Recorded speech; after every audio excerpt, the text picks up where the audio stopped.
Hello students, welcome to my channel NCERT Expert. Today we are doing chapter 9 reproduction in animals. We have done its line to line explanation of the full chapter. Now today we will do its back exercise. Now question number first. Explain the importance of reproduction in organisms. Reproduction की क्या importance है? Reproduction is very important for continuation of A species. किसी भी species के लिए continuation के लिए लगातार रहने के लिए रिप्रोडक्शन बहुत ही इम्पॉर्टेंट है। Reproduction is essential as it ensures the continuation of similar kind of individuals generation after generation. Reproduction बहुत ही ज़रूरी है क्योंकि ये एंश्योर करता है, ये प्रूव करता है कि इससे जो एक तरह के इंडिविजुअल्स हैं वे लगातार एक पीढ़ी के बाद दूसरी पीढ़ी उनकी आती रहेगी। Now question number 2, describe the process of fertilization in human beings. Human beings के अंदर फर्टिलाइजेशन का प्रोसेस कैसे होता है? Process of fertilization in human beings. First, the testis produces male gametes called sperms. Testis के अंदर मेल गैमेट्स प्रोड्यूस होते हैं, उनको बोलते हैं sperms. The ovary produces female gametes called ovum. और ओवरी के अंदर फीमेल गैमेट्स प्रोड्यूस होते हैं, उनको बोलते हैं ovum. Third, when sperms come in contact with an egg और ovum, one of the sperms may fuse with the eggs. जब स्पर्म्स एग के कांटेक्ट में आते हैं तो उस मिलियंस ऑफ स्पर्म्स रिलीज़ होते हैं एक टाइम पे, तो उनमें से कोई भी एक स्पर्म एग के साथ फ्यूज़ हो जाता है। Such fusion of egg and sperm is called fertilization. और जब एग और स्पर्म का फ्यूज़न होता है तो उसको बोलते हैं fertilization. During fertilization the nuclei of the sperm and the egg fuse to form a single nucleus. और फर्टिलाइजेशन के दौरान क्या होता है, जो स्पर्म का न्यूक्लियस है वो एग के न्यूक्लियस के साथ फ्यूज़ हो जाता है और वे एक सिंगल न्यूक्लियस बनाते हैं। This results in the formation of a fertilized egg और जाइगोट। इससे एग फर्टिलाइज हो जाता है और इसको जाइगोट बोलते हैं। Now question number 3, choose the most appropriate answer. हमें एक क्वेश्चन की 4 ऑप्शंस दे रखे हैं, फर्स्ट, सेकंड, थर्ड और फोर्थ। हमें देखना है कि इनमें से अप्रोप्रिएट बिल्कुल करेक्ट कौन सा है। ए है internal fertilization occurs. Internal fertilization कहाँ होती है? It occurs in the female body. Female body के अंदर इंटरनल फर्टिलाइजेशन होती है। बी पार्ट है a tadpole develops into an adult frog by the process of fertilization, metamorphosis, embedding और budding। Tadpole एक एडल्ट फ्रॉग के अंदर चेंज हो जाता है, तो कौन से प्रोसेस के द्वारा चेंज होता है? मेटामॉर्फोसिस के द्वारा। सी है the number of nuclei present in A zygote. Zygote के अंदर कितने न्यूक्लियस होते हैं? जाइगोट के अंदर 1 न्यूक्लियस होता है, क्योंकि जो स्पर्म का न्यूक्लियस है वो एग के न्यूक्लियस से फ्यूज़ हो जाता है और सिंगल न्यूक्लियस बनाता है।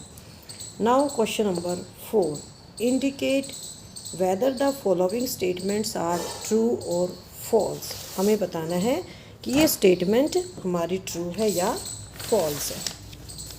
First, oviparous animals give birth to young ones. Oviparous animals अंडे देते हैं, ना कि बच्चे देते हैं, तो ये हमारी स्टेटमेंट यहाँ पे फॉल्स है। B, each sperm is a single cell. This is true. C, external fertilization take place in frog. Frog के अंदर एक्सटर्नल फर्टिलाइजेशन होती है। This is true.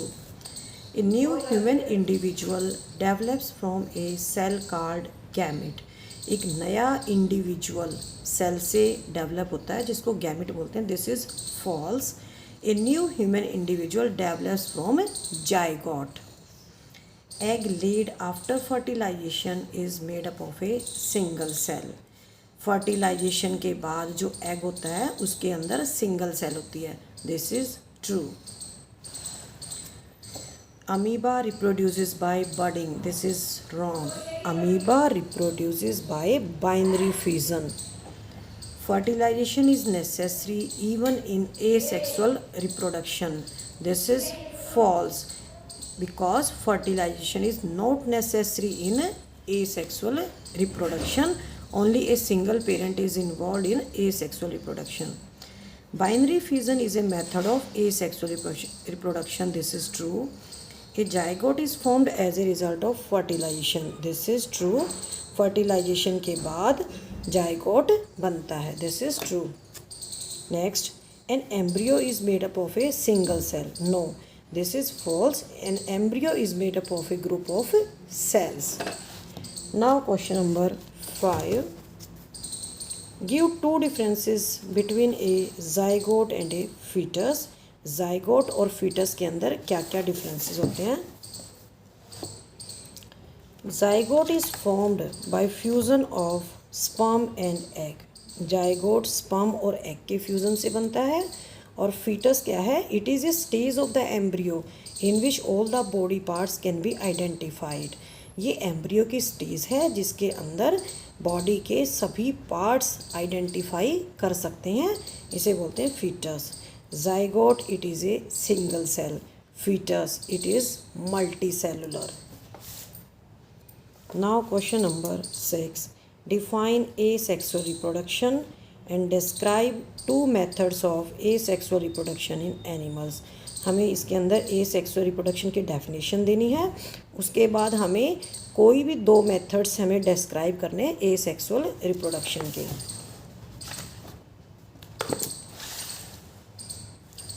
First is, what is asexual reproduction?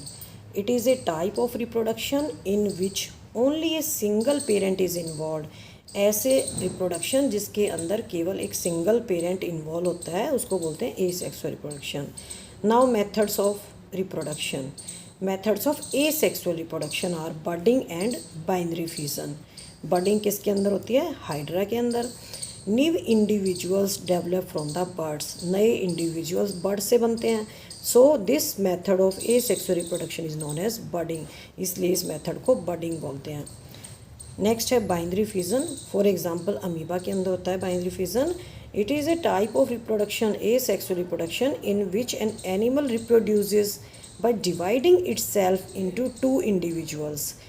ये एक तरह का asexual reproduction है जिसके अंदर कोई भी एनिमल अपने आप को दो पार्ट्स में डिवाइड कर देता है और वे दोनों पार्ट्स नए इंडिविजुअल्स के अंदर ग्रो कर जाते हैं. तो इसे बोलते हैं बाइनरी फिजन. ये मैंने आपको रीडिंग वीडियो में भी कराया था जब मैंने लाइन टू लाइन एक्सप्लेनेशन कराया था पार्ट 2 में. बर्डिंग इन हाइड्रा. ये यहाँ पे बर्ड है. ये बाद में ग्रोथ होती है बर्ड की और ये जब पूरी ग्रोथ हो जाती है तो ये इससे सेपरेट हो जाता है पेरेंट से और एक नया हाइड्रा बन जाता है. ये होती है बर्डिंग इन हाइड्रा. और सेकंड है ये asexual reproduction बाइनरी फिजन. ये अमीबा में होता है. सबसे पहले अमीबा के अंदर जो न्यूक्लियस होता है दो पार्ट्स में डिवाइड होता है, डिवाइडिंग न्यूक्लियस. उसके बाद जो अमीबा की होल बॉडी है वो डिवाइड हो जाती है और एक एक न्यूक्लियस दोनों अमीबा के अंदर आ जाता है और इस तरह से यहाँ पे दो अमीबा बन जाते हैं. नेक्स्ट है हमारा question number 7. In which female reproductive organ does the embryo get embedded. Embryo female reproductive organ में कौन से फीमेल रिप्रोडक्टिव ऑर्गन के अंदर एम्बेडेड हो जाता है? Embryo gets embedded in the wall of the uterus for further development. Embryo आगे की डेवलपमेंट के लिए यूटेरस की वॉल के अंदर सेट हो जाता है, एम्बेडेड हो जाता है. Now question number 8. What is Metamorphosis? Give examples. Metamorphosis क्या होती है? हमें इसके एग्जांपल्स देने हैं.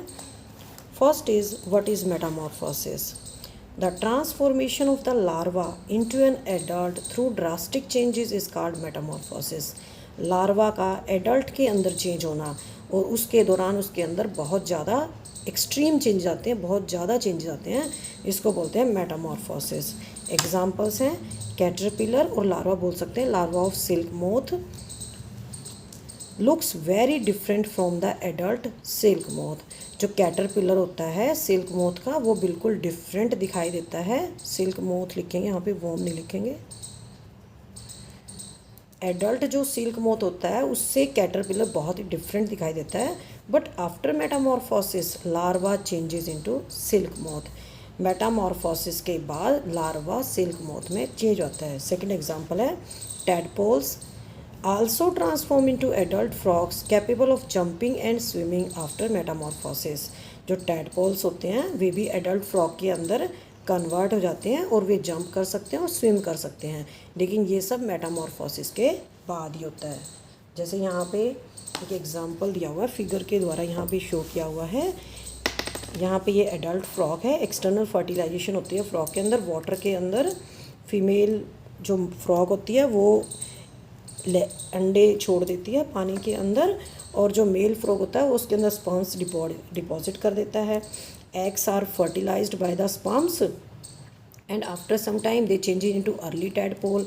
अर्ली टैडपोल के बाद डेवलपमेंट होती है लेट टैडपोल। जो टैडपोल है it is very different from the adult frog, but after metamorphosis it changes into the adult frog. Now question number 9, differentiate between internal fertilization and external fertilization. बहुत ही important question है। Internal fertilization में और external fertilisation में क्या difference होता है? Internal fertilization takes place inside the female body. Internal fertilization female body के अंदर होती है, लेकिन जो एक्सटर्नल फर्टिलाइजेशन है ये outside the body of the female, ये फीमेल बॉडी के बाहर होती है। Fusion of male and female gamete take place outside the body of the female. Here fusion of male and female gamete take place inside the female body. Next है it occurs in many animals including cows, humans, dogs and hens. External fertilization very common in aquatic animals such as fish, starfish, frog, etc. ये aquatic animals में होती है external fertilization, water के अंदर होती है ये। Now question number 10. Complete the crossword puzzle using the hints given below. हमें hints दिए हुए हैं, हमें इन hints की help से यहाँ पे crossword puzzle दे रखी है, उसको fill up करना है। फर्स्ट है the process of fusion of gametes. जो गैमेट्स का फ्यूज़न होता है उस प्रोसेस को बोलते हैं फर्टिलाइजेशन। यहाँ पे फर्स्ट पे आ जाएगा fertilization. Second the type of fertilization in hen. Hen के अंदर फर्टिलाइजेशन इंटरनल होती है, तो ये 6 नंबर पे आ जाएगा internal. 7 the term use for bulges observe on the sides of the body of hydra. Hydra की बॉडी पर जो बल्जेस दिखाई देते हैं उनको बोलते हैं बर्ड्स, तो 7 नंबर पे आ जाएगा हमारा बर्ड्स। ठीक है, ये आ जाएगा यहाँ पे 7 नंबर पे birds. Down sperm are produced in these male reproductive organ. Sperms are produced in testis, तो ये आ जाएगा हमारा 2nd नंबर पे testis. Now third another term for in vitro fertilization. In vitro fertilization को बोलते हैं इसकी शॉर्ट फॉर्म IVF, तो ये हो जाएगा हमारा 3rd नंबर पे IVF। फोर्थ दो दीज एनिमल्स ले एग्स। तो जो एनिमल्स अंडे देते हैं उनको बोलते हैं ओवीपेरस, तो 4 नंबर पे आ जाएगा हमारा ओवीपेरस। 5 नंबर पे a type of fusion in amoeba. Amoeba के अंदर कौन सा फ्यूज़न होता है? अमीबा के अंदर बाइनरी फ्यूज़न होता है, तो ये हो जाएगा हमारा 5 नंबर पे बाइनरी फ्यूज़न। इसी के साथ हमारे चैप्टर की बैक एक्सरसाइज ख़त्म होती है। नेक्स्ट टाइम मैं आपको कराऊंगी इस चैप्टर के 1 mark questions in the form of quiz time. Thank you बच्चों।